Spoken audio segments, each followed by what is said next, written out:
Buenos días, estimados. Les doy la bienvenida a la clase número 6 de la materia Tecnología de Materiales. Vamos a retomar ciertas partes que analizamos en el video que les dejé de la semana, que era sobre la cinética en los procesos sólidos. Hice por ahí un problemita sobre encontrar el número de vacantes de equilibrio por metro cúbico, eh, de cobre puro a 500 gramos. Vamos a repasarlo porque creo que lo tengo por aquí. Sí, vamos solamente a mencionarlo. Aquí está, era este problema, el que vimos, que dice, calcula el número de vacantes de equilibrio por metro cúbico en el cobre puro a 500 grados centígrados. Y ve la fracción de vacantes a 500 grados centígrados del cobre puro y aplique la ecuación que ahorita vamos a explicar, que con C es igual a 1, ¿ok? Donde C es una constante. En este caso es lo que va a permitir la relación que hay, este valor de C. En este caso C es igual a 1 y tengo yo aquí las anotaciones que este metro cúbico va a ser lo que conocemos como el número de vacantes, lo que vamos nosotros a encontrar, está en metros cúbicos. N mayúscula es el número total de posiciones atómicas, ¿ok? Tenemos que la relación va a ser NB sobre N, ¿ok? Es lo que nosotros vamos a estar ocupando en el inciso B, que es la fracción que hay entre el número de vacantes, entre el número total de posiciones, es lo que tenemos que encontrar en el inciso B. Entonces, esta ecuación que está aquí es lo que menciona como ecuación 5.3. Esta que es NB sobre N es igual a C exponencial menos EB sobre KT, donde EB es la energía de activación para formar una vacante, en este caso del cobre puro. Y sus unidades son EB, E minúscula, B mayúscula, EB. K es la constante de Boltzmann, que también ya tiene un valor. En este caso el valor sería 8.62 por 10 a la menos 5, EV sobre Kelvins, ¿ok? Por eso podemos nosotros relacionar la energía de activación, que sus unidades son EV, y la T, que sería la temperatura dada en Kelvins, ¿no?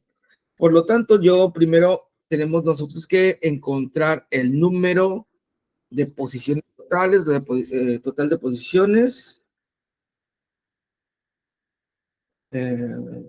Buen día, buen día. El número total de posiciones, pues agarramos aquí como N, que sería esta parte. N es igual a N, sería el número de Avogadro, que el número de Avogadro sería 6.02 por 10 a la 23. Ya es una constante el número de Avogadro. Y sería átomo sobre masa atómica. Y se tendría que multiplicar por la densidad del cobre, que la densidad del cobre sería esto que está aquí, 8.96 por 10 a la 6 de la densidad del cobre. Esto es la fórmula para encontrar el valor de N, el número total de posiciones atómicas sería esta. Hacemos las operaciones y me queda como 8.48 aproximadamente por 10 a la 28 átomos por metros cúbicos. Y pues para encontrar NB, que sería el número de vacantes, que es lo que nos pide, despejamos de la ecuación anterior, despegamos de aquí, y tenemos que NB es igual a NE, todo lo demás, sustituimos, donde la temperatura pues tiene que estar dada en kelvins, como son 500 grados centígrados, le sumamos 273 y me da el valor en kelvins, ¿no? Y tenemos aquí, en este caso, la exponencial de, esto sería EB 0.90, que nos los dan, ese valor nos los dan, del cobre, y este de aquí sería el número de Boltzmann, y la temperatura, ¿no? Y hacemos todo esto y me da a 1.154 por 10 a la 23 vacantes por cada metro cúbico. ¿Ok? Es el número de vacantes, el número de lugares que hay, por ejemplo, una manera de decir. Y la relación en fracción que hay sería sin N, sería solamente la exponencial y me queda como 1.36 por 10 a la menos 6, ¿ok? Solo hay aproximadamente una vacante por cada por cada 10 a las 6 posiciones atómicas, que es lo que me quiere decir esto. ¿Ok? Eso es lo de el primer paso de este tema de la cinética de procesos sólidos. Ahora, nosotros vamos a poder encontrar otra ecuación, que sería la ecuación, y la tengo, que sería la ecuación de velocidad. En este caso, se llama ecuación de velocidad de Arrhenius, que es la velocidad de reacción. Si lo tomamos aquí en cuenta, vemos que es parecida a la anterior. Y tenemos nosotros aquí esta parte que es C a la E, ¿ok? Igual a menos QRT, y tenemos que la energía Q es igual a la energía de activación, que sería mol, joule sobre mol, o calorías sobre mol, que sería la energía. R, la constante molar de los gases, ¿ok? Y sería este el valor que vamos a poder encontrar, mol, joule sobre mol por kelvins, o esto, calorías sobre mol por kelvins. Y la temperatura, que estaría dada en kelvins, y la constante de velocidad, que sería C, que es independiente a la temperatura. Esta sería la ecuación que vamos a estar utilizando cuando nos piden encontrar algo de velocidad de reacción. Sería esta de aquí. ¿Ok? Esto dice, trabajando con líquidos y sólidos, la energía de activación se expresa normalmente en términos de un mol o de 606.02 por 10 a la 23, ¿ok? Átomos. Esto sería, en este caso, la energía de activación. Y la energía de activación suele representarse por el símbolo Q, o sea, esta parte de aquí. Ese sería el valor de Q, aproximadamente, ¿no? Y esto se expresa en julios por mol o en calorías por mol. En esto podemos ver que se asume que la velocidad de reacción entre átomos o moléculas en muchos casos va a depender del número de átomos o moléculas reactivas que tengan una energía igual o superior a la energía de activación E asterisco que vimos en el video que les expliqué el video pasado. Las velocidades de muchas reacciones en estado sólido de particular interés para los científicos e ingenieros metalúrgicos obedece la ley de velocidad de Arrhenius, que sería esa ecuación, y que se utiliza incluso para analizar los datos experimentales de velocidad en estado sólido. Esta ecuación de Arrhenius, esta velocidad de reacción, que es la ecuación de Arrhenius, generalmente se transcribe en términos de logaritmos, ya que tenemos nosotros una exponencial. Nosotros podemos decir que en velocidad va a ser igual al logaritmo natural de C, ¿ok? Menos Q sobre RT, ¿ok? En este caso, eliminando la exponencial. Esta se asemeja, ¿ok? Se asemeja a la ecuación de la recta. Si vemos, analizamos, se parece a la ecuación que manejábamos anteriormente en mucho tiempo, que sería esto, ¿no? Esta es la ecuación de la recta. Y es igual a BM, punto pendiente ordenada, creo que se llama. Donde sí, donde B sería la ordenada del origen y M la pendiente. El término del logaritmo natural va a ser la velocidad y es equivalente al término, ¿ok? Al término de la velocidad. Y ahora, el término también, logaritmo, es equivalente al término B de la ecuación que está aquí. O sea, esto de aquí va a ser equivalente a esta parte, ¿ok? Y esta parte, lógicamente, si vemos, va a ser equivalente a esto. Esto es solamente para cómo lo vamos nosotros a estar tratando.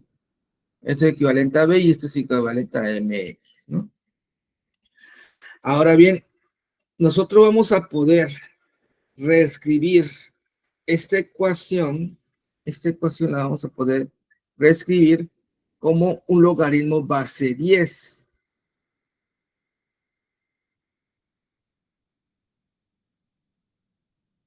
Esto va a ser igual a un logaritmo base 10 de C, que va a ser expresado casi de la misma manera que el anterior, pero aquí nada más logaritmo base 10, Q sobre 2.303 RT. El factor de conversión de logaritmos naturales a decimales es el 2.303. Ese es el factor de conversión.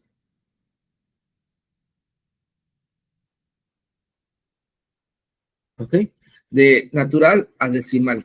Por eso se pone en este caso esa parte. Esta ecuación es también la ecuación de una línea recta. ¿Ok?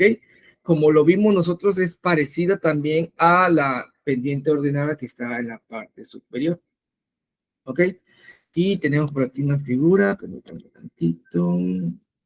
Aquí está. Déjenme, esta de aquí, ¿ok?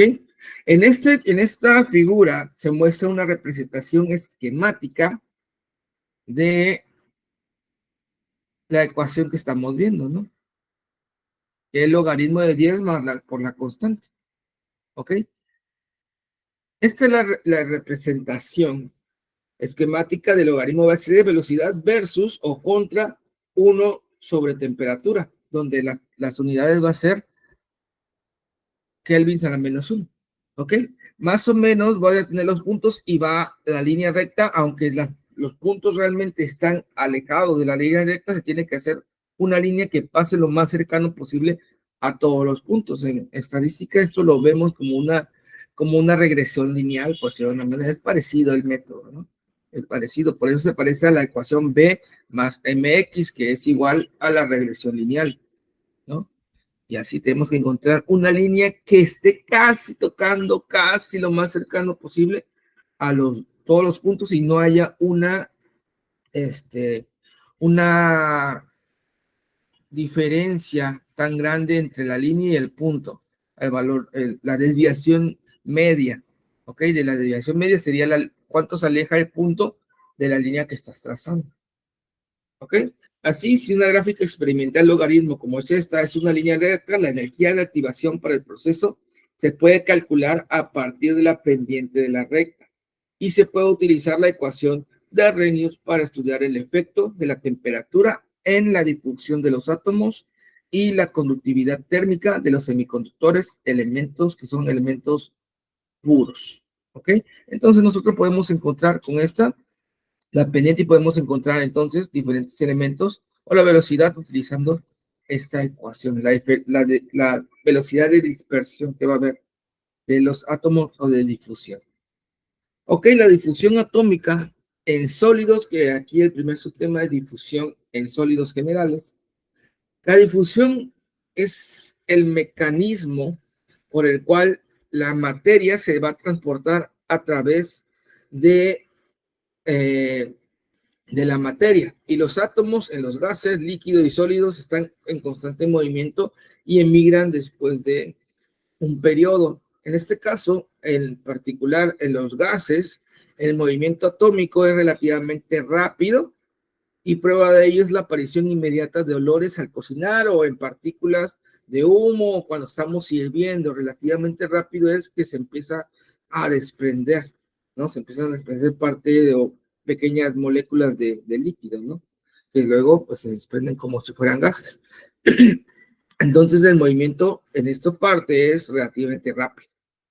El movimiento atómico en los líquidos en general es más lento que en los gases y esto se puede observar cuando se hierve o se vierte, perdón, no hierve, se vierte un colorante en agua líquida. Tenemos el agua, vertimos un color y vemos cómo se va esparciendo ese color como si fuera un, ¿cómo se dice? Como si fuera una raíz, ¿no? Se va esparciendo, pero de forma menos con menos velocidad. En cambio, si nosotros metemos en una cámara, metemos humo o vapor, vemos que la expansión es mucho más rápida que en líquido. ¿Ok? Entonces, el movimiento atómico en los sólidos está limitado por su enlace en posiciones de equilibrio. O sea, no va a haber una expansión muy rápida, va a ser muy o extremadamente lento esta expansión. Sin embargo, las vibraciones térmicas que tienen lugar en los sólidos permiten a algunos átomos se muevan, ¿ok? Cuando nosotros tenemos un hielo, por ejemplo, y le metemos calor, le metemos energía, va a empezar a vibrar, o sea, los átomos van a empezar a moverse un poquito más rápido. La difusión de los átomos en los metales y aleaciones es particularmente importante, ya que en su mayoría las reacciones en estudios sólidos o en estados sólidos conllevan movimientos atómicos. Algunos ejemplos de estas reacciones en estados sólidos son las precipitaciones en una fase segunda a partir de soluciones sólidas y la nucleación y crecimiento de nuevos granos en la recristalización de un metal trabajado en caliente. Ahora, los mecanismos de difusión, y aquí existen dos principales mecanismos de la difusión de los átomos de una red cristalina. Uno va a ser el mecanismo sustitucional o por vacantes, y el otro va a ser un mecanismo intersticial. ¿Ok? El mecanismo de difusión sustitucional o por vacantes, aquí los átomos pueden moverse en la red cristalina de una posición atómica a otra si tienen suficiente energía de activación, y esta energía de activación procede de sus vibraciones atómicas y si existen vacantes u otros defectos cristalinos en la red hacia la que los átomos puedan desplazarse. O sea, va a haber un lugar disponible en la cual los átomos se pueden acomodar, es lo que me dice a grandes rasgos el autor. Va a haber espacios libres y los átomos pueden viajar del lugar A un lugar B, porque va a haber lugares vacíos. Las vacantes en los metales y aleaciones son defectos en equilibrio y por ello siempre hay algunas presentes que posibilitan la difusión sustitucional de los átomos. Cuando se aumenta la temperatura del metal, hay más vacantes y más energía térmica disponible y por tanto la velocidad de difusión es superior a temperaturas más elevadas. Si la temperatura sube, la velocidad de difusión también va a subir. ¿Por qué? Porque se va a generar mayor movimiento y va a haber más vacantes en o entre los átomos. Si consideramos el ejemplo de difusión por vacantes que vemos aquí en esta figura, ¿okay? Que notamos lo que se está describiendo, que está tratando de describir el autor. Para un plano 1-1-1 de átomos de cobre en una red cristalina de cobre, si un átomo cercano a una vacante tiene suficiente energía de activación, puede moverse hasta la vacante y contribuirá así a la autodifusión de los átomos de cobre en la red.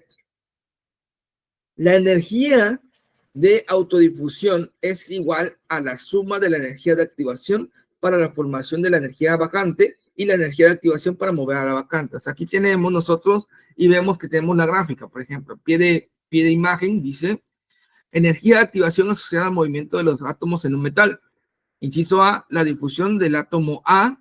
Aquí está el átomo A en una posición 1 y vemos que está la posición y estoy graficando posición energía, ¿no? Y la diferencia que va a haber en la gráfica va a ser la energía de activación. Si el átomo A cambia de una posición 1 a una posición 2, que la posición 2 es una vacante, tendrá lugar si se dispone de energía suficiente de activación como se indica en el B. O sea, si tiene esa energía suficiente, ¿ok? Esa energía donde forma la cresta se va a poder mover de un punto 1 a un punto 2. Un cambio de posición por un aumento en la energía. Eso es lo que quiere decir. Si le activamos o le aumentamos la energía, por calor, esta molécula, este átomo va a tener la suficiente energía de activación para moverse y ocupar un lugar vacante. Aquí tenemos nosotros, en este caso, una tabla que presenta algunas energías de difusión en metales puros. Por ejemplo, el zinc, el aluminio, el cobre, el níquel, el hierro, el molibdeno, por decir algunos.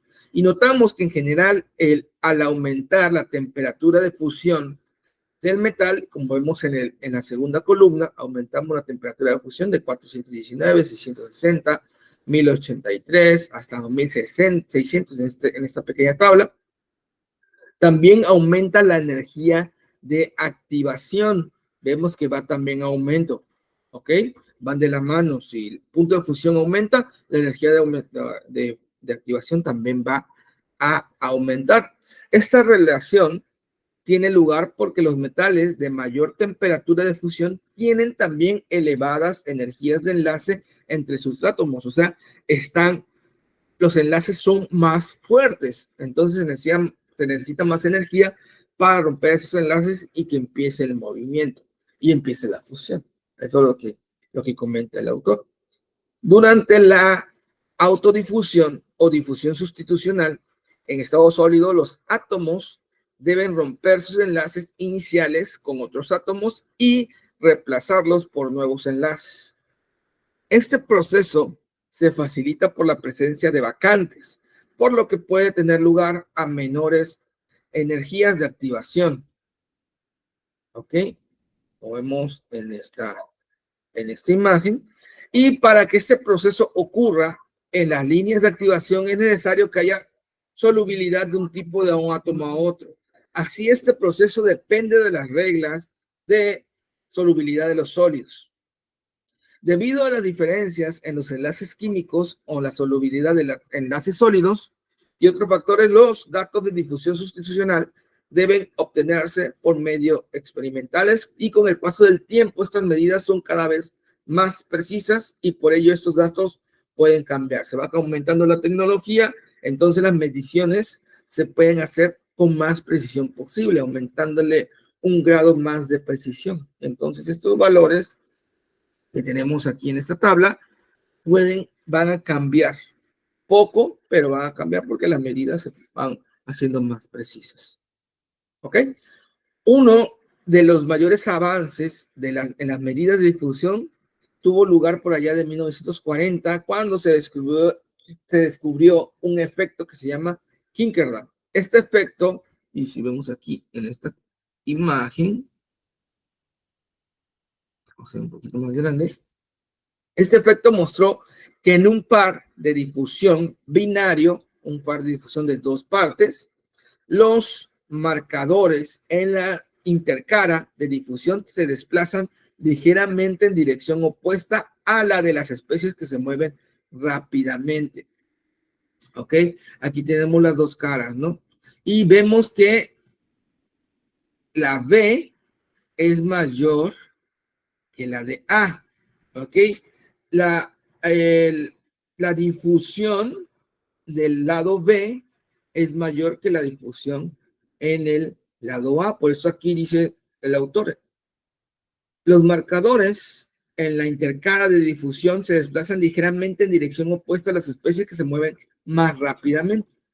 Va a haber mayor cambio en el metal B que en el metal A. Aquí hay marcadores inertes, ¿ok? Entonces los marcadores inertes se van a mover en sentido opuesto a lo del metal B, en este caso. Y después de un amplio debate se concluyó que en la presencia de vacantes la que permite que este fenómeno pueda tener lugar. Al haber muchas vacantes, los átomos se van a poder mover a mayor velocidad en este caso. La difusión puede tener lugar también por el mecanismo de vacantes en disoluciones sólidas. Diferencias en el tamaño atómico y en la energía de enlace entre átomos son factores que afectan a la velocidad de difusión.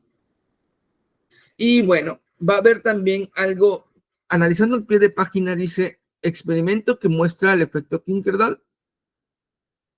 Al inicio del experimento de difusión en un tiempo cero, va a ser esta parte, y luego dice, se van a desplazar. Si nos damos cuenta, las varillas o los marcadores inertes que están aquí en la figura A, se van a mover después de un tiempo, de un instante, los marcadores se mueven en dirección opuesta a las especies que se difunden más rápidamente. O sea, se van a desplazar. Hubo un desplazamiento, están en una línea, entonces hubo un desplazamiento. Eso es lo que se indica. Ahora los mecanismos, dijimos que había dos.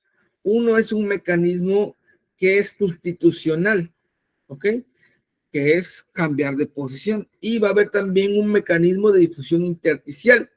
Esta difusión intersticial que vemos en esta figura, vamos a ponerla por aquí, ¿ok?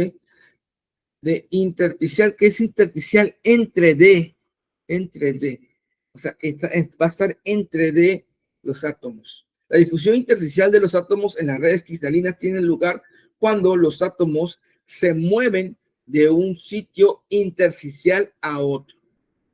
Intersticio vecino sin desplazar de manera permanente a ninguno de los átomos de la red de la matriz. O sea, va a haber lugares muy pequeños, ¿ok? Que van a estar entre los espacios de los átomos. No va a ser un espacio vacío de un átomo, sino va a ser el espacio entre los átomos, ¿ok?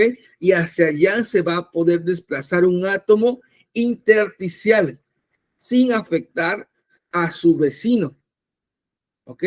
Y para que el mecanismo intersticial sea operativo, el tamaño de los átomos que se difunden debe ser relativamente pequeño comparado con el átomo de la matriz. Y los átomos pequeños, como el hidrógeno, oxígeno, nitrógeno y carbono, se pueden difundir intersticialmente en algunas redes metálicas cristalinas. Por ejemplo, el carbono puede difundirse intersticialmente en hierro ABCC, o sea, a que tenemos nosotros los átomos en forma de cubo y hay un átomo central, eso es BCC, lo vimos, y en hierro AFCC. Y en la difusión intersticial del carbono, en hierro los átomos de carbono deben pasar entre los átomos de la matriz de hierro. A grandes rasgos, el primer mecanismo de difusión que va a ser la sustitucional es porque hay un espacio de átomo vacío, un vecino está vacío, entonces el átomo se puede mover hacia el otro en aumento de energía de activación.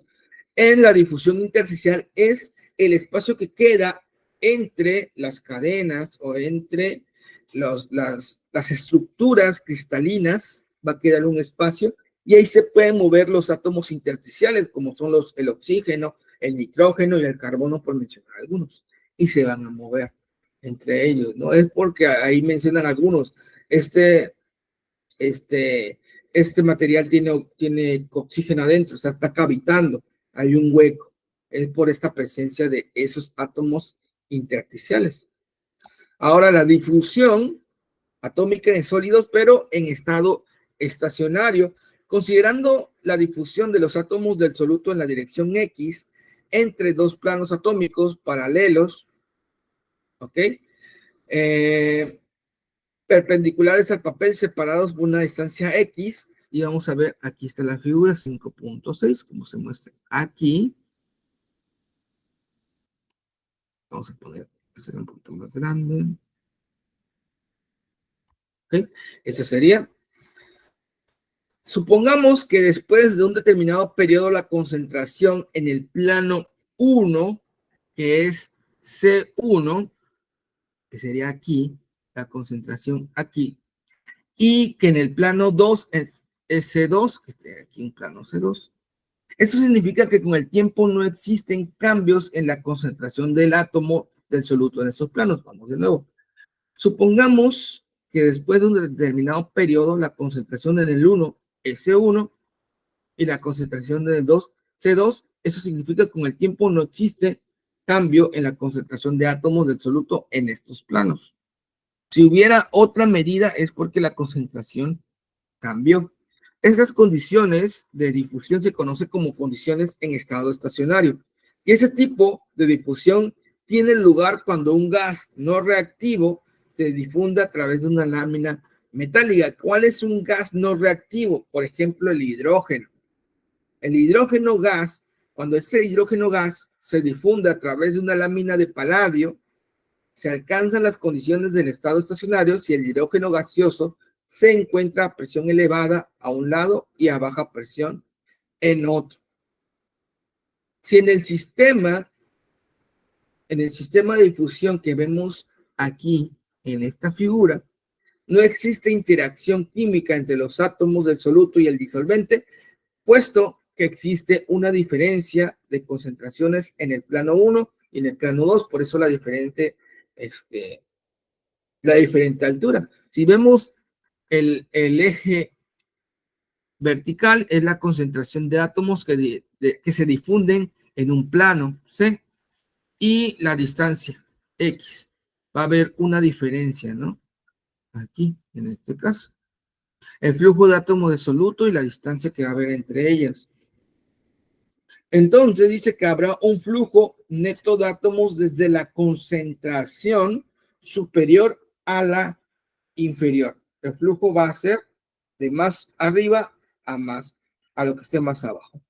El flujo o corriente de átomos en este tipo de sistema puede representarse por una ecuación que tenemos aquí. ¿Ok? Que va a ser J, que es el flujo corriente neta de los átomos que va a pasar de un plano a otro, es igual a la menos D, que la D es la constante de proporcionalidad llamada difusividad o conductividad atómica, o sea, qué tan conductor es el material, ¿no? O capacidad de difusión, va a ser menos D, y esta parte de aquí va a ser el gradiente de concentración. O sea, cuánta concentración va a variar o cuánto va a ser el cambio de concentración que hay de un punto a otro en una distancia dada. ¿Ok? Por eso es el gradiente de concentración en este caso. Y se utiliza el signo negativo porque la difusión tiene lugar de altas a bajas. O sea, va a ir de lo más arriba a lo más abajo. Por eso este signo negativo. ¿Ok? Es decir, a una concentración alta a una concentración baja. Es un gradiente de difusión negativo. Voy a ponerle aquí gradiente de difusión negativo. ¿Ok? Esta ecuación se llama primera ley de difusión de Fick. Voy a poner por aquí.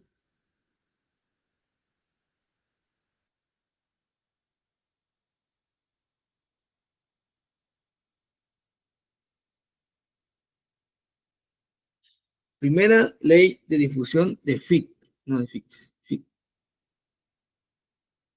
¿Ok? Y establece que para que una difusión en estado estacionario que no tenga cambio, por decirlo de una manera, que no haya cambio del sistema con el tiempo, el flujo neto de átomo por difusión atómica es igual al coeficiente de difusión D por el gradiente de difusión, que es la derivada de C con respecto a X. Ahora, las unidades en el sistema internacional para esta ecuación sería, para J o para el flujo, sería átomos sobre metros cuadrados por segundo, porque es un flujo. ¿Ok? ¿Cuántos átomos pasan sobre un área por cada segundo? La D, o sea, la constante de difusividad o de proporcionalidad o difusividad, sería metros cuadrados por segundo, o sea, sería una velocidad. ¿Ok? Analizándolo las unidades, sería una velocidad. No sería una velocidad, sería metros cuadrados, sería cuánta área recorre en un segundo. Sí, más o menos sería por ahí un estilo velocidad, ¿no? Por el cuadrado, a metros cuadrados, ¿no? Y el gradiente sería átomos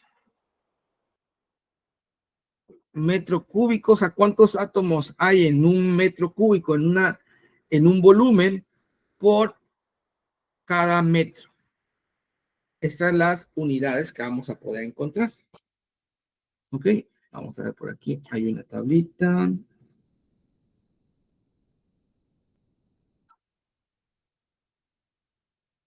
Permítanme tantito. Por aquí. Acá está.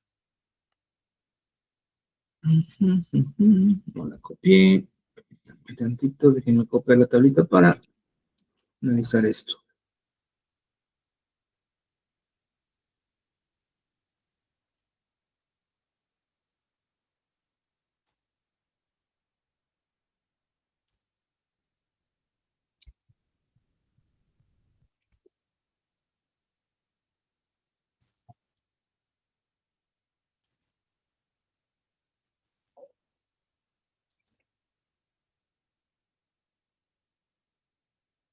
Ok, esta es la tabla de difusiones de 500 a 1000 grados centígrados para los sistemas seleccionados de difusión soluto-solvente. Es lo que estamos nosotros analizando, ¿no? El disolvente, el soluto, todo eso. Aquí se presentan algunos valores de coeficiente de difusión de algunos sistemas de difusión intersticial y sustitucional seleccionados. Los valores del coeficiente de difusión dependen de muchos factores. Y aquí voy a mencionar algunos factores que dependen de estos sistemas, estos mecanismos de difusión. El primero es el tipo de mecanismo de difusión que se va o que se necesita, en el que la difusión sea intersticial o sustitucional, afectará el coeficiente de difusión y los átomos pequeños se pueden difundir intersticialmente en las redes cristalinas de átomos disolventes de gran tamaño, como por ejemplo, como mencionábamos hace un momento, el BCC o el FCC, en este caso el carbono. Y los átomos de cobre se difunden sustitucionalmente en una red de aluminio, puesto que los átomos de ambos, cobre y aluminio, son casi del mismo tamaño. O sea, puede haber una sustitución si son prácticamente del mismo tamaño, el mismo diámetro, el mismo volumen. Lo puede sustituir, ¿no? Si uno es más grande que otro, entonces puede haber una difusión intersticial, ¿no? Eso es lo que se refiere a esto. El número 2 sería la temperatura a la que tiene lugar la difusión. Y esto afecta de manera importante al valor de la difusión. A medida, como dijimos, que aumenta la temperatura, el coeficiente de difusión también aumenta, como vimos en la tabla que analizamos anteriormente o en esta tabla de acá, ¿no? Si aumenta la temperatura, va a aumentar también el coeficiente o la capacidad de difusión. A 500 grados está, por ejemplo, el carbono, en el hierro, 5 por 10 a la menos 15, y aquí está como 3 por 10 a la menos 11, o sea, aumenta la capacidad de difusión, es lo que menciona aquí. Al aumentar la temperatura, el coeficiente de difusión también aumenta para todos los sistemas comparados de 500 a 1000, ¿ok? Y tenemos un número 3 por aquí, que dice el tipo de estructura cristalina de la red matriz es importante, o sea, si es BCC, si es FCC o si es HCP. Va a depender también cómo va, porque vamos a encontrar los espacios vacantes. Por eso es importante. Aquí menciono un ejemplo. El coeficiente de difusión del carbono a hierro es BCC, es de 10 por 10 elevado a menos 12 menos metros cuadrados por segundo, que es mucho mayor que 5 por 10 a la menos 15 metros cuadrados por segundo, y es el valor del coeficiente de difusión del carbono en hierro, FCC, a la misma temperatura. O sea, en BCC es 10 a la menos 12 metros cuadrados sobre segundo, y esto es más grande, el coeficiente de difusión, que 5 por 10 a la menos 15 en FCC. O sea, es mayor la difusión en BCC del carbono en el hierro que en FCC. La razón de esa diferencia es que la compactación. Vimos que BCC es menos compacta, o su factor de empaquetamiento es más pequeño en comparado con el FCC, que es 0.74. O sea, están más compactos el FCC que el BCC. Por eso hay mayor difusión en BCC que en FCC. Así los espacios interatómicos entre los átomos de hierro son más anchos en BCC porque su empaquetamiento es mayor que en FCC porque su empaquetamiento está más juntos. Y de este modo los átomos de carbono se pueden difundir en los átomos de hierro en una estructura BCC más fácilmente que en una estructura BCC. ¿Ok? O sea, por el empaquetamiento, qué tan unidos están, es más fácil en uno que en otro. ¿Sale? El número 4 sería, perdón, lo voy aquí, sería el tipo de efectos cristalinos presentes. Dice, en la región de difusión, en estados sólidos, es importante. La estructura más abierta da lugar a una más rápida difusión. Al haber mayor espacio, va a haber mayor oportunidad de pasar de un lugar a otro. Por ejemplo, la difusión tiene lugar más rápidamente en los límites de granos que en el centro de grano de los metales y en las cerámicas. Un exceso de vacantes en los metales y en las cerámicas incrementará la velocidad de difusión. Claramente, al haber mayor espacio, van a poder moverse más rápido los átomos y se mueven más rápido en los límites externos de los granos. ¿Ok? Y la última sería la concentración de las especies que se difunden. Y esto es importante ya que a mayores concentraciones de átomos de soluto que se difunden afectará el coeficiente de difusión. Este aspecto de la difusión en estado sólido es muy complejo. Entonces tenemos 5. La primera, el tipo de mecanismo de difusión, si va a ser intersticial o si va a ser sustitucional. ¿Ok? Los átomos pequeños en un átomo grande se pueden mover más fácilmente en intersticial. Si son del mismo tamaño o parecido tamaño o no hay mucha diferencia, se pueden mover en sustitucional. Esto va a depender también si va a ser en BCC o FCC. 2. A mayor temperatura va a haber va a tener mayor coeficiente de difusión. ¿Okay? A mayor temperatura, mayor coeficiente de difusión.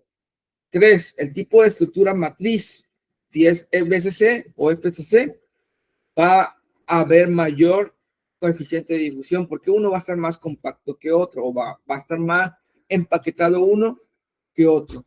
El tipo de efectos cristalinos también va a depender de qué tan eficiente sea esta difusión y la concentración de las especies que se difunden también va a ser importante.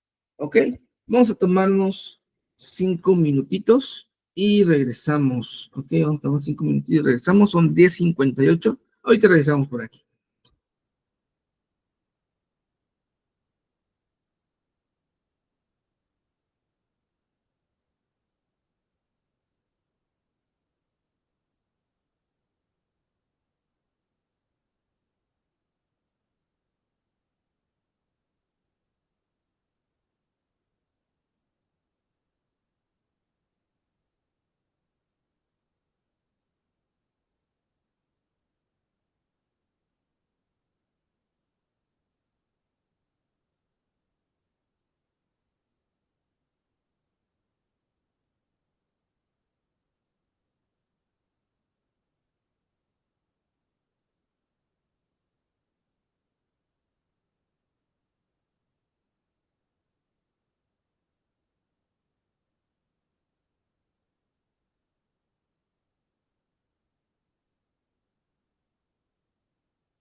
Bueno, regresamos por aquí a la segunda parte de la clase y vamos a analizar, a seguir con esto de difusión atómica en sólidos.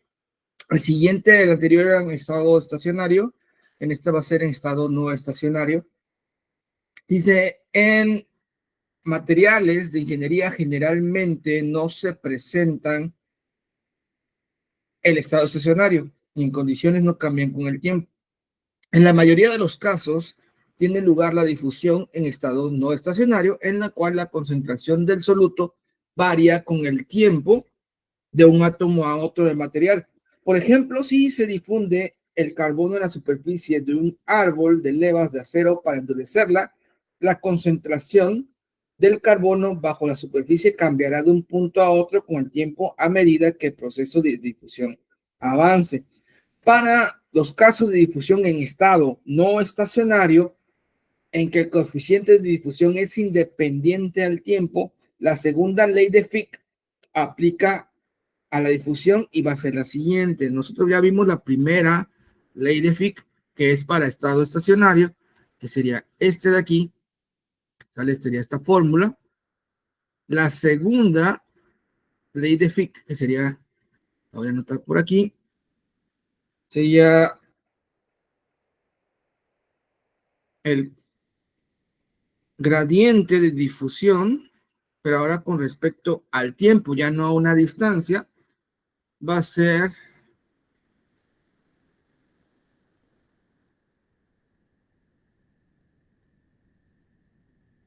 esa parte, ¿ok? Esta ley establece que la velocidad del cambio de composición, que sería esta, la velocidad del cambio de composición es igual al coeficiente, sería esto, al coeficiente de difusión multiplicado por la velocidad de cambio de gradiente. Ok, si analizamos esto que comenta el autor aquí, esto es velocidad de cambio de composición, esto es velocidad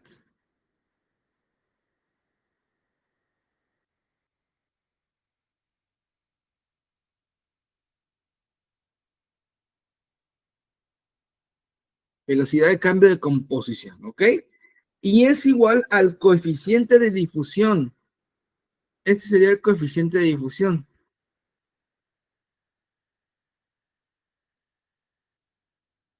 Coeficiente de difusión multiplicado por la velocidad de cambio del gradiente de concentración.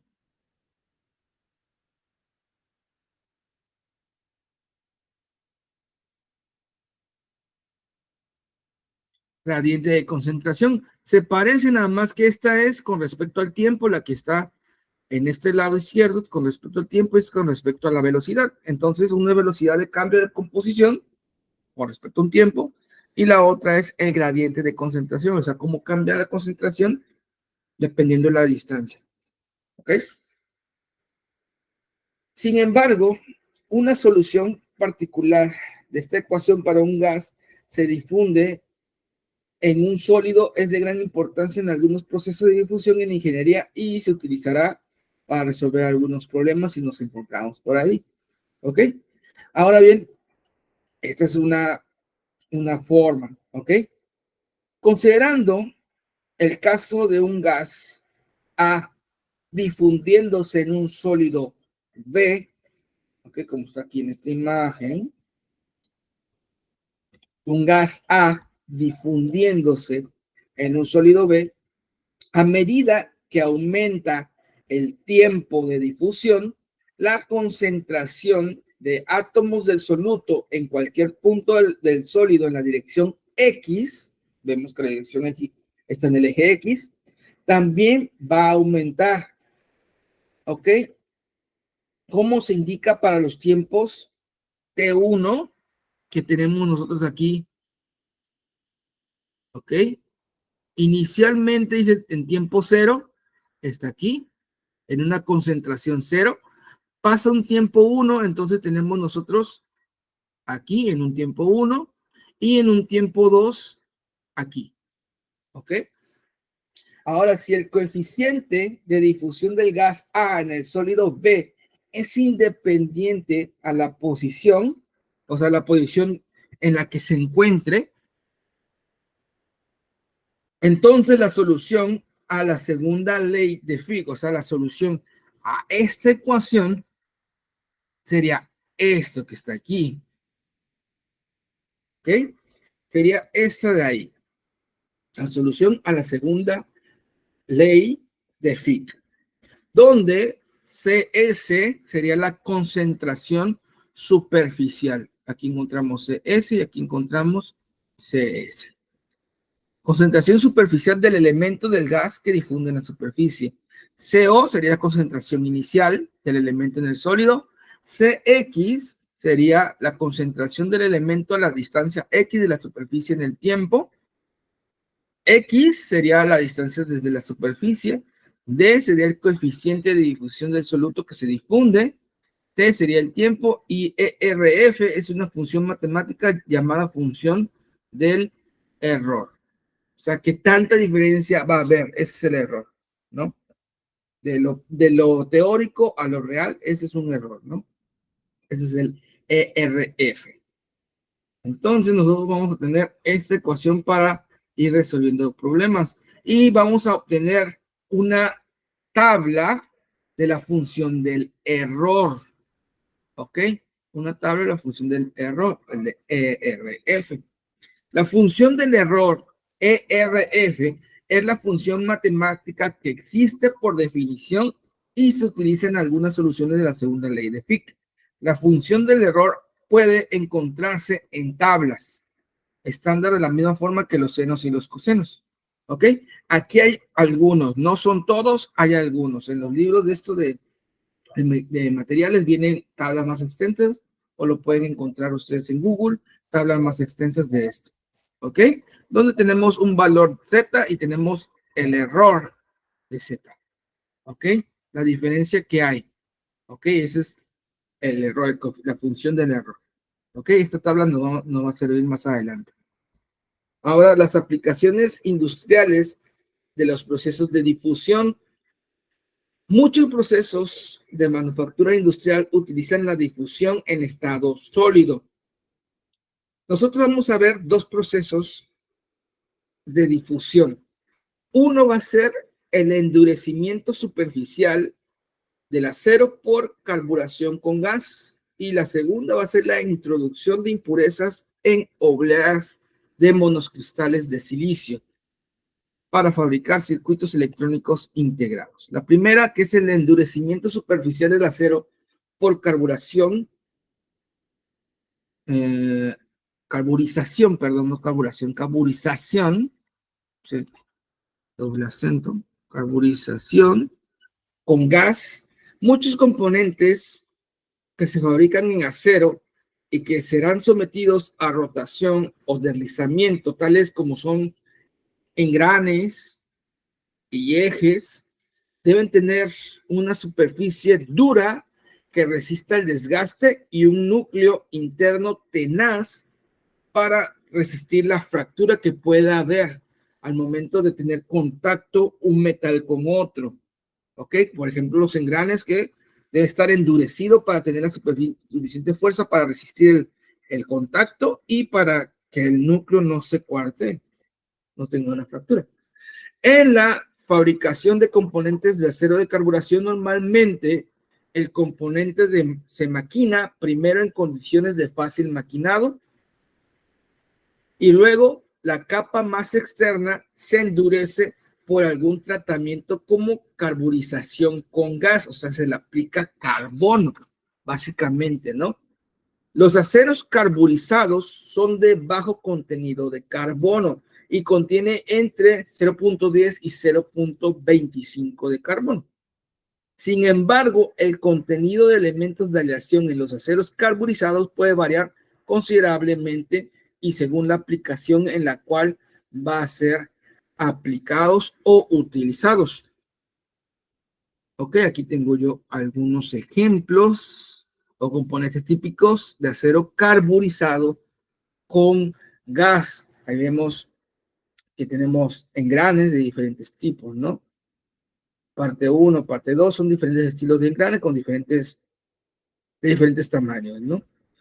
En la primera parte del proceso de carburización con gas, los componentes de acero se sitúan en un horno en contacto con gases que contienen metano u otros hidrocarburos gaseosos aproximadamente a 1000 grados centígrados, 927 grados centígrados, más o menos por ahí se meten las piezas. ¿Ok? Más o menos aquí hay una figura, ¿no? Se meten en un horno donde están estos gases, este gas, por ejemplo, el metano, o otros gases. En esta figura nosotros podemos ver algunos engranajes antes de ser carburizados con gas en un horno con una mezcla de nitrógeno, metanol como atmósfera. El carbono de la atmósfera se difunde a través de la superficie del engrane, de modo que después de un tratamiento térmico, los engranajes tienen la superficie endurecida en alto contenido en carbono, como se indica en las superficies ennegrecidas de una macrosección de un engrane. Por ejemplo, aquí tenemos esto. ¿Ok? Macrosección de un piñón de un engrane ya endurecido con carbono. Se ven pigmentos, ¿no? Se ven pigmentos en la superficie. ¿Ok? Vemos pigmentos en la superficie. Eso es la carburización, en este caso con nitrógeno metanol. ¿Ok? Vamos a ver qué más tenemos por aquí. Y bueno, nosotros tenemos por aquí, en esta figura, se muestran algunos gradientes de carbono típicos en probetas de acero bajo en carbono, que es la IC 1022, que tiene un 0.22% de carbono y un carburizado a 918 grados centígrados. Aquí está, gradiente de carbono en probeta de un acero 1022, carburizado a 918 grados centígrados, en un gas con 20% de carbono, oxígeno en 40 y H2, al que es añadido 1.6 y 3.8 de metano, respectivamente. O sea, cómo se va endureciendo el porcentaje de concentración de carbono y la distancia por debajo de la superficie. O sea, ahí estamos, ¿no? Observamos con el tiempo de carburación afecta de manera importante el contenido de carbono en función de la distancia de la superficie. Se va haciendo mayor la distancia debajo de la superficie, o sea, se va haciendo más, por ejemplo, por decirlo de una manera, un poquito más grueso el material, ¿ok? Por el endurecimiento por carbono. Y vamos a ver por aquí, tenemos un problema donde vamos a utilizar la tablita. Vamos a ver, déjenme organizar por aquí para sacar el acordeón.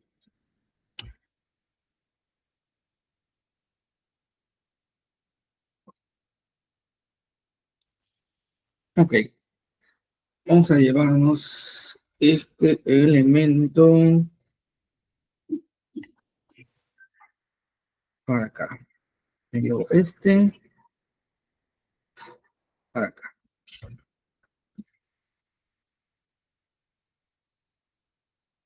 Y se considera el gas carburizante de un engrane de acero. En este caso, vamos.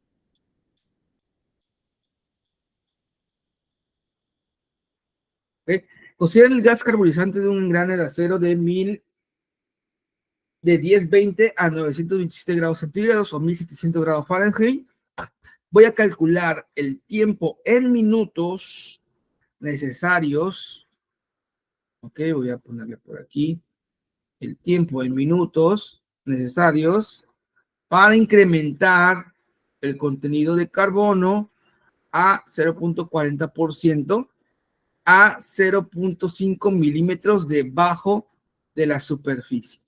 Suponga que el contenido de carbono de la superficie es de 0.90 y que el acero tiene un contenido nominal en carbono de 0.20%. Ok, o sea, vas a pasar del 0.20% a 0.40. Es lo que vas a ver. Y aquí tengo yo el valor de D, que D dijimos que era, déjenme por aquí, que era,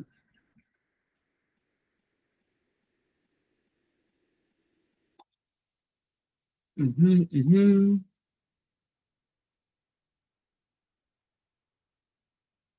aquí está. El coeficiente de difusión del soluto que se difunde es el valor de D, y aquí ya nos dan el valor de D, que sería D a 927 grados centígrados es igual a 1.28 por 10 a la menos 11 metros cuadrados sobre segundo, el coeficiente de difusión.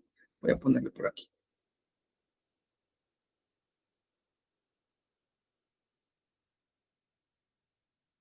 Coeficiente de difusión.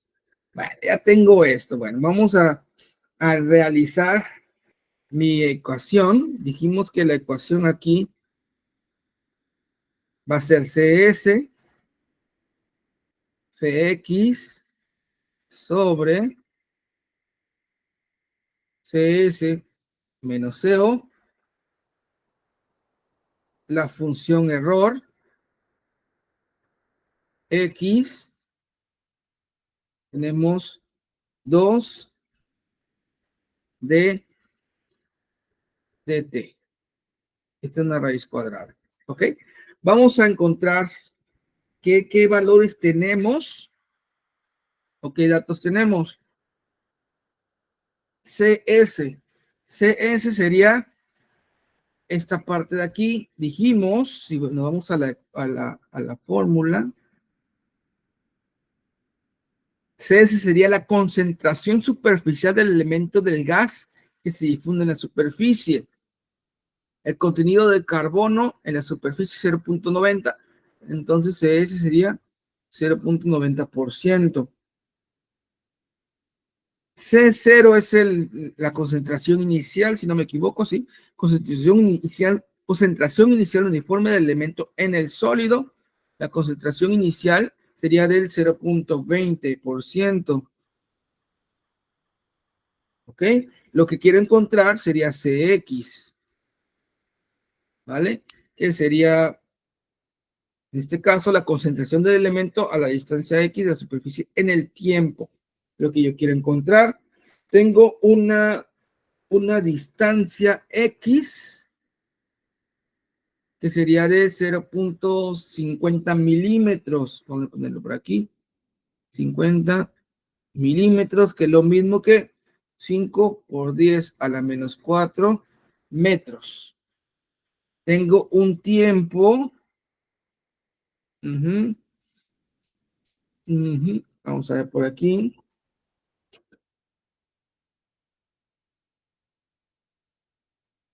Uh-huh, uh-huh. Un tantito. No, aquí no tenemos tiempo. No tenemos tiempo. En minutos nos dice. Ok, ahí está.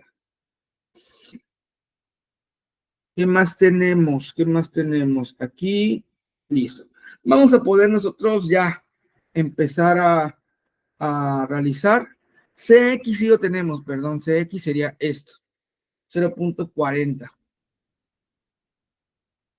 Entonces, lo que queremos encontrar nosotros sería el tiempo, ¿ok? ¿En cuánto tiempo? En minutos, ¿ok? Es lo que queremos encontrar.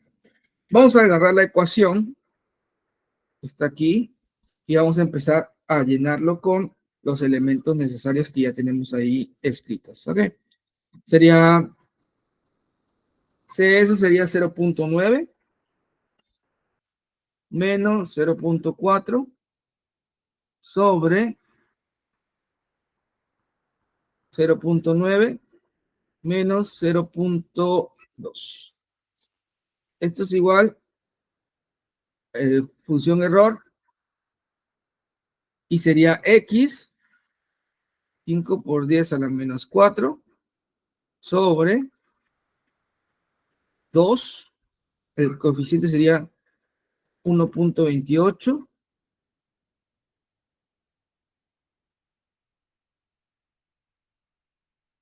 por 10 a la menos 11. Ya no se cierra. Y esto multiplicando, disculpen la letra aquí en esta parte.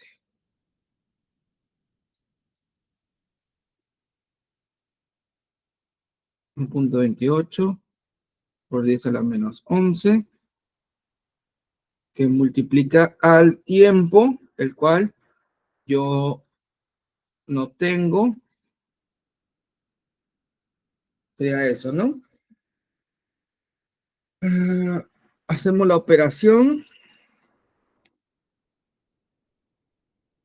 Aquí sería, arriba sería 0.5, abajo sería 0.7, si no me equivoco. Función de error. Vamos a ver la calculadora. Permítame tantito.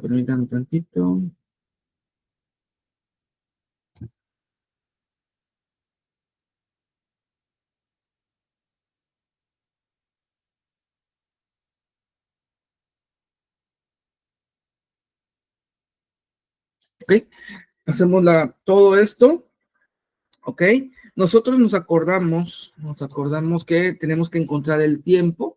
Entonces el tiempo, solamente agarrando lo de abajo, yo puedo hacer esto, 1.28 por 10 a la menos 11, y separarlos en dos raíces diferentes, ¿vale? Y hacerlo de esta manera. Yo puedo hacer primeramente esta parte con esto y dejar sola y libre la de t. Entonces me quedaría como 5 por 10 a la menos 4, 2,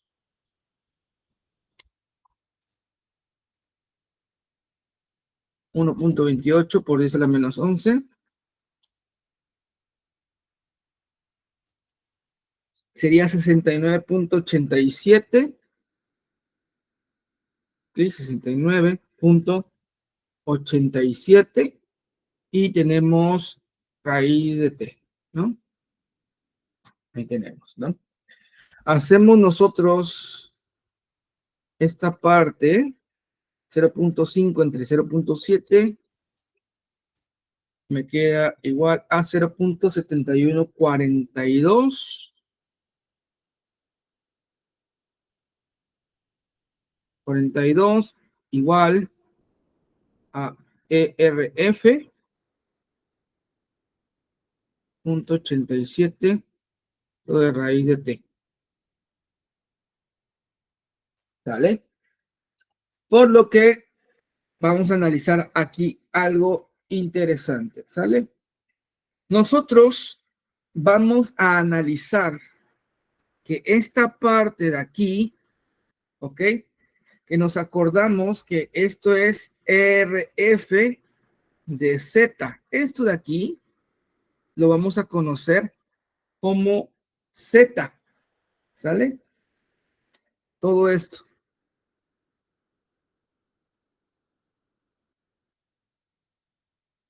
Desde acá hasta acá. Esto va a ser Z. ¿Sale? Entonces yo puedo decir que Z va a ser igual a 69.87 sobre raíz de T. Entonces, el error, ¿ok? Entonces, la función error Z va a ser igual a esto que tengo aquí, 0.7142. ¿Ok? Me voy a mis tablas, en este caso,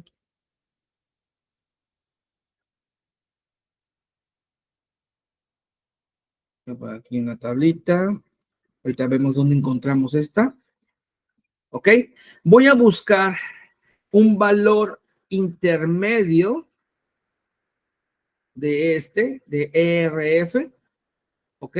Y yo lo que quiero encontrar entonces es el valor de Z, en este caso. Y agarro mi tabla sería más o menos 0.71, más o menos sería aquí, este aquí y esto está acá, ¿no? ¿Ok? Vemos que es 0.7142, más o menos por aquí se encuentra el valor. Tengo un punto, ¿cómo se llama? Un punto intermedio. Aquí el autor le puso 43, yo le puse 42. ¿Sale? Es lo mismo. Aquí vamos a ponerle 0.7142.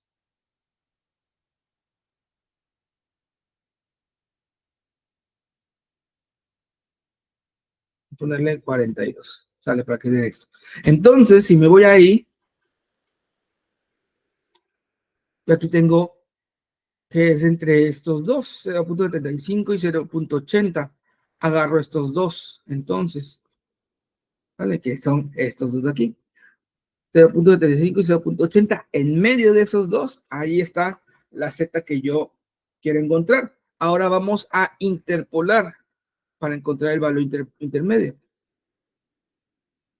que sería primero el valor que queremos encontrar, 0.7142, menos el valor superior, 7112, sobre el valor que tenemos abajo, 0.7421, menos el valor que tenemos en la parte superior, 0.7112. ¿Vale? Ahí estamos interpolando. Igual hacemos con el punto de Z, que sería el valor que queremos encontrar, menos el valor de arriba, sobre el valor de abajo, menos el valor de arriba. Ya estamos interpolando aquí. Hacemos la operación. Tenemos 0.7142 menos 0.7112, 0.7421 menos 0.7112, y esto me queda como 0. Uh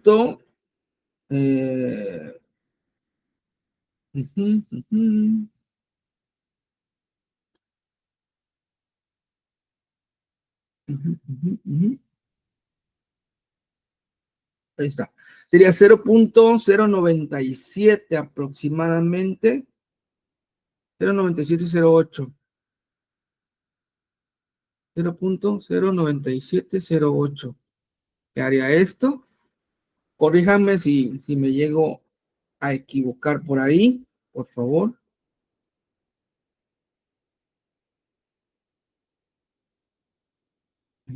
Y hacemos lo mismo de este lado, ¿no? Tenemos x igual a 0.75 sobre 0.05, ¿no?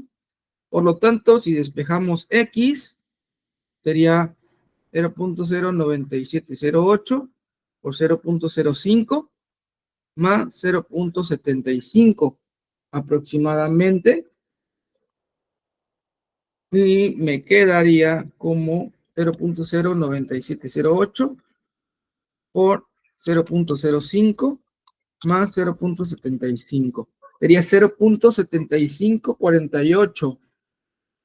0.7548. A ver, permítanme. Ah, no te preocupes, no te preocupes. Ah, ya, no te preocupes, Sixto. Sí, sí, claro, no te preocupes. ¿Ok? Sería entonces el resultado 0.7548.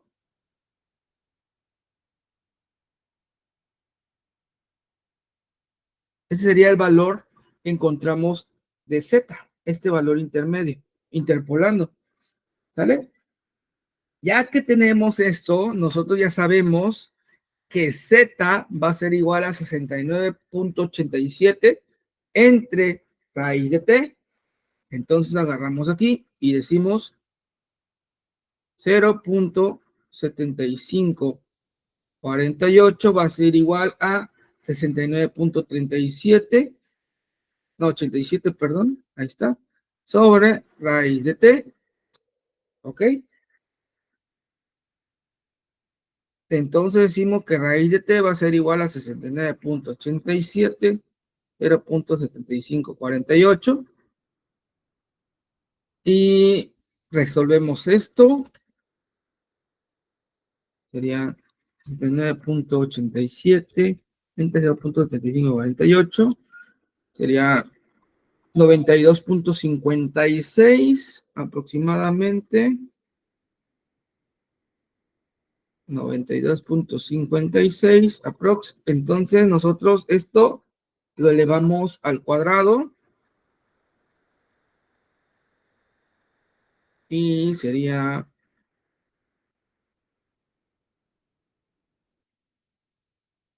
elevamos al cuadrado y me queda como 8.568.75. Y estos serían segundos. Este es el tiempo, este es el tiempo en el cual se incrementa el contenido de carbono a 40% si inicialmente está en 0.20%. Permítame un tantito. Papá. Permítame tantito. Papá. Dime. Mamá, ¿por qué? Ita.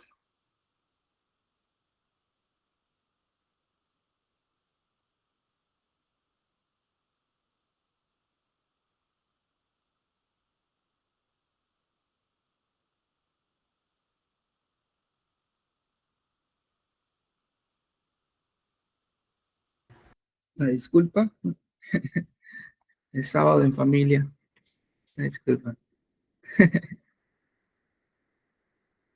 Bueno, entonces el tiempo de incremento del 20% al 40% sería en 8.568.75 segundos, pero la respuesta me dice que es el tiempo en minutos. Ok, entonces esto es nada más una operación suplementaria. Sería 8.568.75 entre 60 para nosotros hacer la conversión a minutos. Esto lo dividimos entre 60, ¿no? Me quedan 142.81.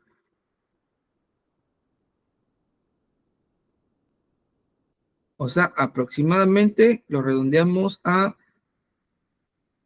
143 minutos.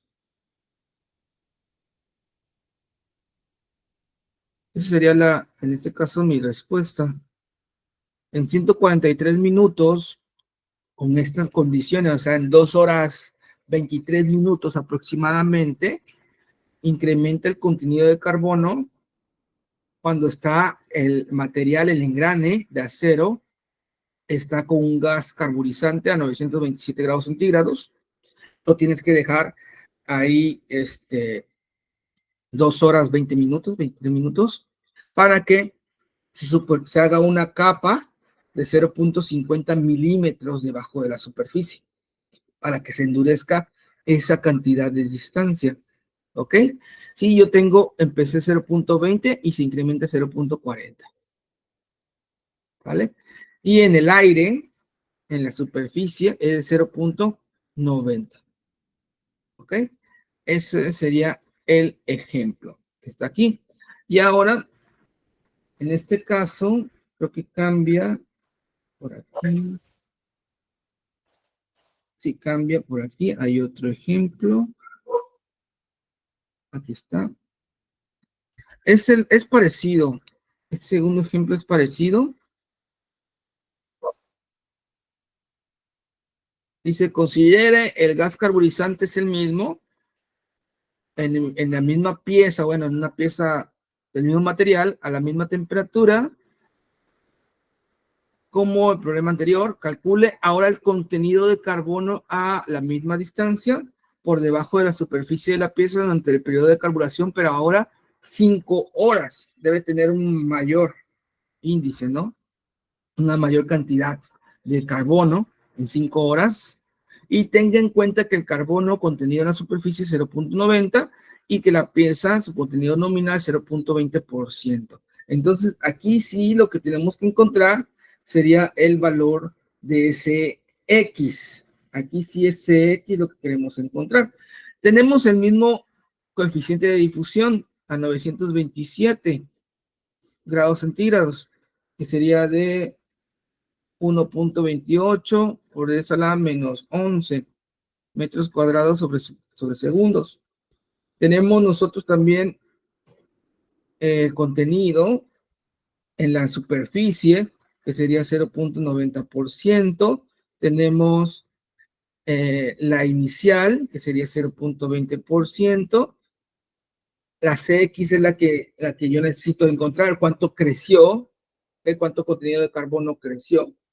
Tengo una distancia, sería 0.5 milímetros, es lo mismo que 5 por 10 a la menos 4 metros. Y tengo un tiempo que son 5 horas ahora, que sería igual a 5 por 3600, nos acordamos que sale en segundos, aproximadamente 1.8 por 10 a la 4 segundos. ¿Ok? Eso sería lo que el tiempo que yo voy a estar utilizando. Y tengo entonces mi ecuación, CS menos CX, CS menos C0, función error, X. Dime, Sixto. Una pregunta, maestro, el de 927C es igual a 0.28 por 10 menos 11 metros cuadrados sobre segundos. ¿Dónde sale? Esa es mi Eso pregunta. me lo dieron en el problema pasado. Aquí está, mira. Ese coeficiente de difusión, nosotros ya lo tenemos en tablas, vienen en tablas, si mal no me acuerdo, vienen en unas tablas que vienen por acá, capacidad de difusión. Es como ya la fórmula, ¿no? Ajá, ya la capacidad de difusión, sí, ya la forma, ¿vale? Y ya está más o menos. Y ya esto lo encuentras en tablas, lo encuentras en tablas, si tú le pones ahí en Google, en libros de esto, te arroja la tabla completa de diferentes materiales. Pero en este problema ya nos dan el coeficiente de difusión, que sería esto. Sí. Ah, ok. Hay una tabla entonces para buscar ese coeficiente entonces. Sí, hay tablas, dependiendo del material y la temperatura, ya hay tablas para esto, de aquí.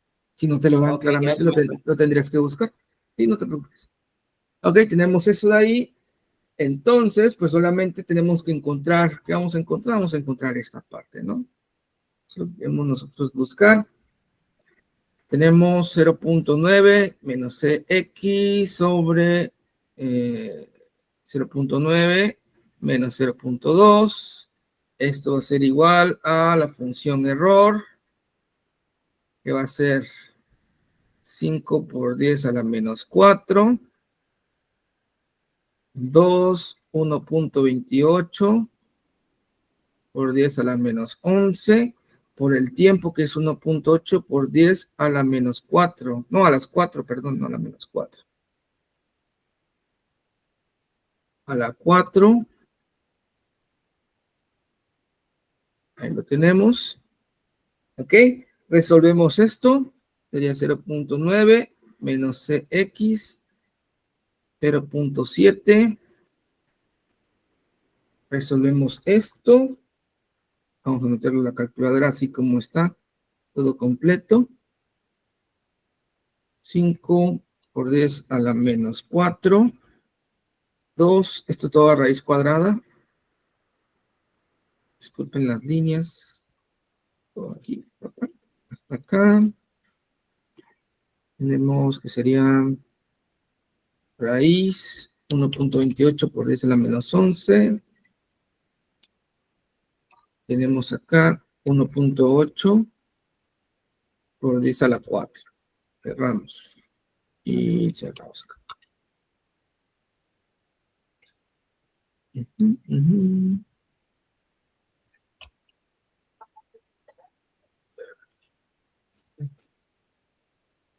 se me va. Ahí está. Sería, por lo tanto, 0.5208, ¿no?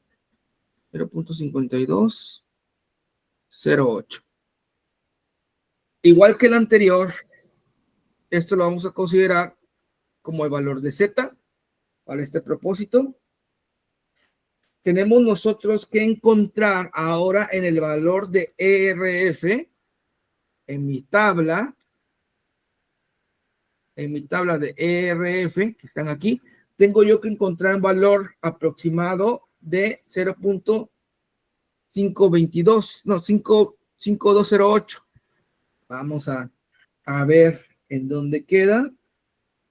Mi valor de Z de 0.500, mi valor de Z que yo quiero encontrar, 0.50, ¿Es 52, 8209? 5208, creo que era. Sí, 5208. ¿Te dio otra cantidad? No, Ok. Ahí está, sería esa, la que yo tengo que encontrar en valor de Z. Entonces sería estos dos, ¿no? Aquí. Ahí en medio tengo que encontrar mi valor. Entonces tengo que iterar, ¿vale? Aquí se lo voy a poner, más o menos como quede. Voy a recortarlo mejor.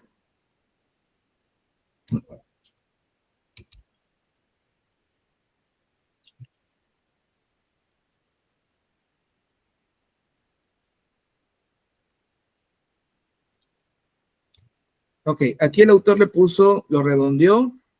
Nosotros no lo vamos a redondear. Sería 0.5208.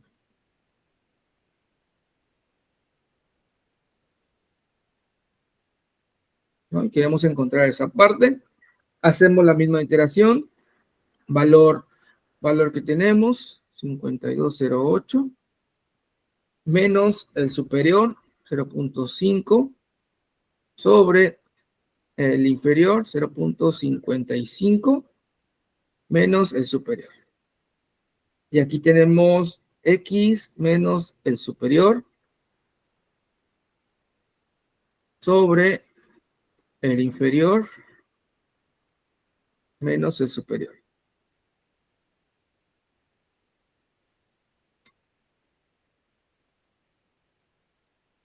Ahí estamos. Resolvemos lo del lado izquierdo. Me quedaría lo del lado izquierdo. 0.5208 menos 0.5, 0.55 menos 0.5, me queda un total de 0.416. 416, y esto es igual a, encontramos la parte inferior, 0.5633 menos 0.0428, ¿ok?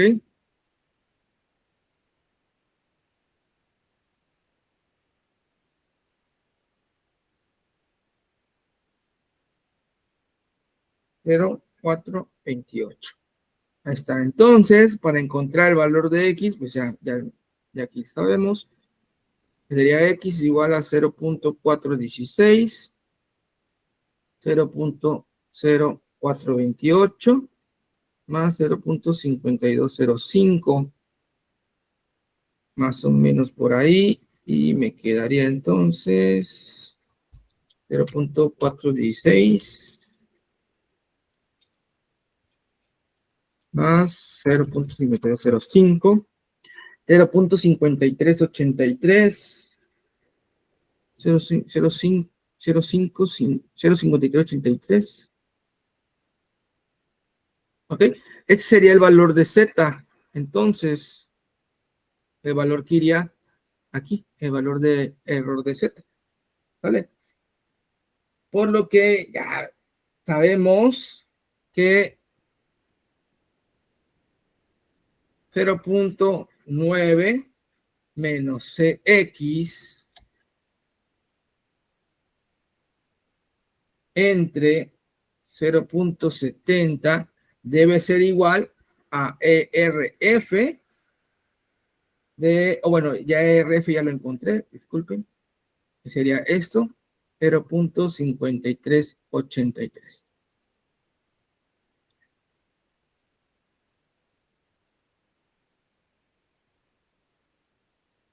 ¿Ok? Que sería esto. ¿Está ahí? Y pues aquí solamente es despeje, ¿no? Ya no hay que hacerle mucho. Sería 0.90 menos CX igual a 0.5383, multiplicando 0.70. Cambiamos solamente de lugar. 0.90 menos 0.5383, 0.70, y eso es igual a CX, ¿no? Por lo tanto, CX sería 0.90 menos 0.5383, que multiplica a 0.70. Me queda como 0.5231. ¿Ok? Y esto sería por ciento, por lo tanto CX sería 0.52% aproximadamente.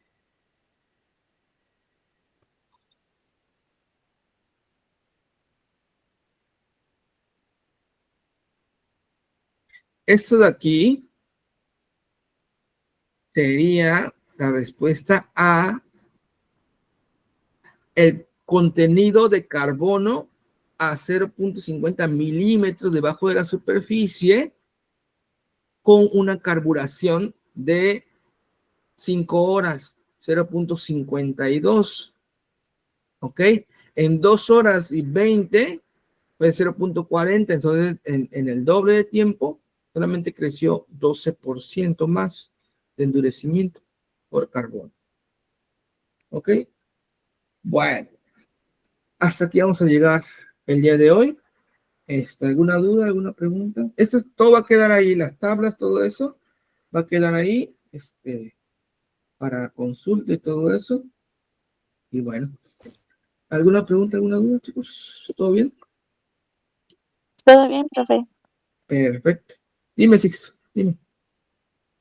Maestra, descargo su calculadora, es muy útil. Pues esta la busqué en Google, pero está en la página oficial de Casio. Métele Casio emuladores ahí en Google. Y ya te va a mandar la página de Casio y puedes descargar un montón de calculadores. Gracias. Vale, pues. Nos estamos viendo entonces, chavos. Nos estamos viendo el próximo sábado a la misma hora. Cuídense mucho. Bonito fin de semana. Igualmente, maestro, Gracias, igual, gracias. hasta luego. Hasta luego.